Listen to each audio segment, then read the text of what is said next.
बच्चों आज हमने पहले करंट के बारे में, चार्ज के बारे में, रेजिस्टेंस के बारे में और पोटेंशियल डिफरेंस के बारे में पढ़ा। बट कई बार आप देखते होंगे कि अगर सर्किट्स में बहुत अलग अलग तरह की चीज़ों को कंबाइन किया जाता है, मिक्स किया जाता है। तो आज हम कम्बिनेशन ऑफ रजिस्टर्स या सिस्टम ऑफ रजिस्टर्स की पहले बात करेंगे। सिस्टम ऑफ रजिस्टर्स का मतलब क्या हुआ, हमने क्या सीखा है कि हमारा एक रजिस्टेंस है, राइट। अब इस रेजिस्टेंस के साथ अगर और रेजिस्टेंसेस को ऐड कर दिया जाए तो जो एक सिस्टम बनता है उसे हम कहते हैं सिस्टम ऑफ रजिस्टर्स। अब देखते हैं किस तरह से। मान लीजिए हमारे पास ये दो रेजिस्टेंसेज हैं, एक की वैल्यू है R1 और एक की वैल्यू R2। अब ये सिस्टम ऑफ रजिस्टर्स को अगर हम इन दोनों को रजिस्टर को कंबाइन कर दें किसी तरीके से, तो जो रेजिस्टेंसेज बनते हैं उनको निकालने के लिए ये पार्टिकुलर सेगमेंट हम पढ़ रहे हैं। तो चलिए हम एग्जांपल लेते हैं। एक रेजिस्टेंस हमने लिया R1 जिसका एक पॉइंट है A, एक पॉइंट है B, इसका एक पॉइंट C है और एक पॉइंट है D। अब पहले हम समझते हैं कि कितने तरीके से इसे कंबाइन किया जा सकता है। तो पहला तरीका क्या हो सकता है कि हम इस B को इस C से कनेक्ट कर दें, मतलब हम एक डायगोनल कनेक्शन कर दें और A और D पॉइंट को हम आपस में स्ट्रेच कर लें। जो हमने कहा उसको इस तरह से ड्रॉ कर सकते हैं हम। ये हमारा R1 हो गया, ये हमारा R2 हो गया, ये हमारा A पॉइंट हो गया, ये B पॉइंट और ये हमारा हो गया D पॉइंट और यहाँ पे इसका C पॉइंट। तो हमने क्या किया, B और C पॉइंट को आपस में कंबाइन किया, मतलब दोनों रेजिस्टेंसेज के एक एक पॉइंट को आपस में जोड़ा। इस तरह से जो सिस्टम हमारा क्रिएट होता है वो सिस्टम कहलाता है सीरीज या श्रेणी क्रम,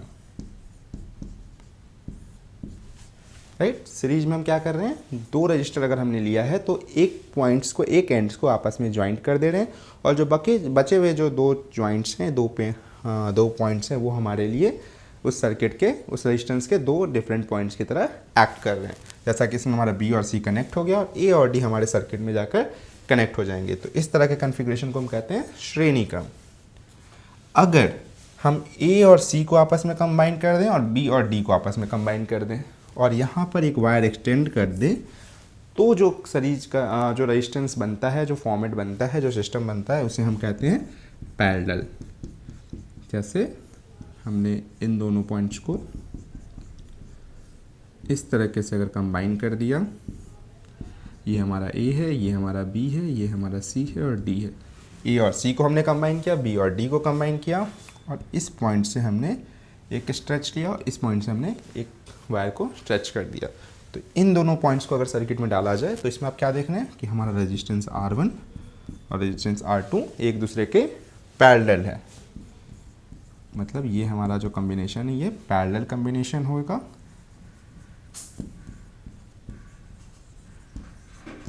या समांतर क्रम, या इसी को आप पार्श्व क्रम भी कहते हैं। क्यों? क्योंकि आपका इसमें दोनों रेजिस्टेंस एक दूसरे के पैरेलल हैं।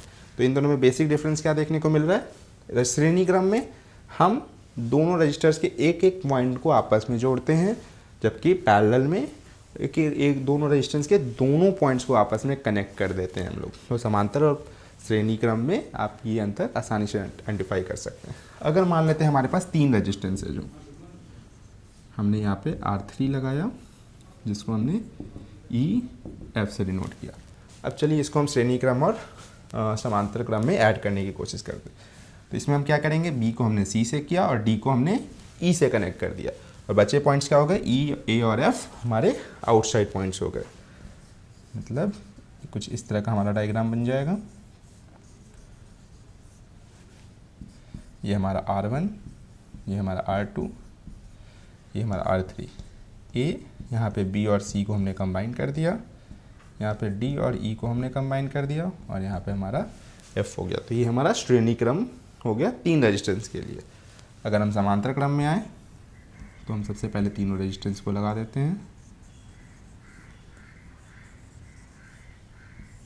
इन तीनों को आपस में हमने कंबाइन कर दिया, मतलब ये हमारा AB CD EF, ये R1 R2 R3 और इन दोनों को हमने इस पॉइंट से स्ट्रेच कर दिया। तो इस तरह से हमारा जो कॉम्बिनेशन बन रहा है वो पैरेलल क्रम या समांतर क्रम या पार्श्व क्रम रेजिस्टेंस इस तरह से कंबाइन हो रहा है। तो आप देख पा रहे हैं कि हमारा 3 हो 4 हो, किसी केसेज में भी हम श्रेणी क्रम और पैरेलल क्रम हम क्रिएट कर सकते हैं, समांतर क्रम हम क्रिएट कर सकते हैं।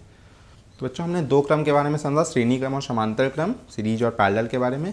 क्या ऐसी पॉसिबिलिटी है कि सीरीज और पैरेलल आपस में भी कंबाइन हो सकते हैं, उनको अब थोड़ा देखते हैं। तो चलिए हम एक सर्किट बनाते हैं। ये हमने एक सर्किट बनाया, इसमें हम क्या देख रहे हैं, ये हमारा R1 है, ये हमारा R2 है, ये हमारा R3 है। तो इसमें बेसिकली क्या हो रहा है, हमारा R1 और R2 आपस में पैरेलल में है और ये आप सीरीज में हमारे R3 से जुड़ रहे हैं, मतलब हमारा सीरीज और पैरेलल कॉम्बिनेशन इसमें देखने को मिल रहा है। इसी तरह से एक और सर्किट हम देखते हैं।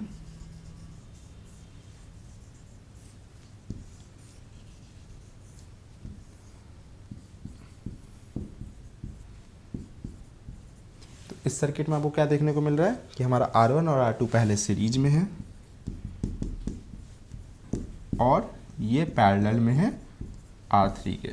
तो ये डिफरेंट टाइप ऑफ कॉम्बिनेशन भी एग्जिस्ट कर सकते हैं, या तो आपका सीरीज के फॉर्म में हो सकता है रेजिस्टेंसेज, या सिंपल आपका पैरेलल के फॉर्म में हो सकता है श्रेणी क्रम या समांतर क्रम में, या आपके कंबाइंड फॉर्म में हो सकती हैं चीज़ें।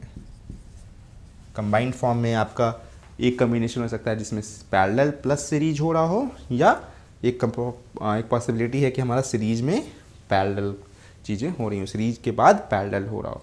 तो ये अलग अलग पॉसिबिलिटीज़ हैं जिनको हमें थोड़ा एक्सप्लोर करना है। बट पहले हम लोग सीरीज एंड पैरेलल के कॉम्बिनेशन पे थोड़ा बात करेंगे कि किस तरह से सीरीज और पैरेलल कॉम्बिनेशन ऑफ रजिस्टर्स का हम इक्विवेलेंट रेजिस्टेंस निकाल सकते हैं। मतलब कि अगर उन पूरे सिस्टम को हटाकर हम एक रेजिस्टेंस लगाना चाहें तो वो रेजिस्टेंस की वैल्यू क्या होनी चाहिए, क्योंकि अगर आप इतने बड़े सिस्टम को देखें तो इसमें कैलकुलेशन थोड़ा सा डिफिकल्ट हो जाएगा। अगर इस पूरी चीज़ को रिप्लेस करके एक सिंपल सा इस तरह का रेजिस्टेंस इक्विवेलेंट बनाया जा सके तो ये कैलकुलेशन हमारे लिए बहुत ही आसान हो जाएगा। यहाँ पे ओम्स लॉ का डिपिक्शन वगैरह काफ़ी आसान हो जाएगा। तो वो चीज़ करने के लिए हम इक्विवेलेंट रेजिस्टेंस निकालने की प्रक्रिया को यहाँ समझेंगे।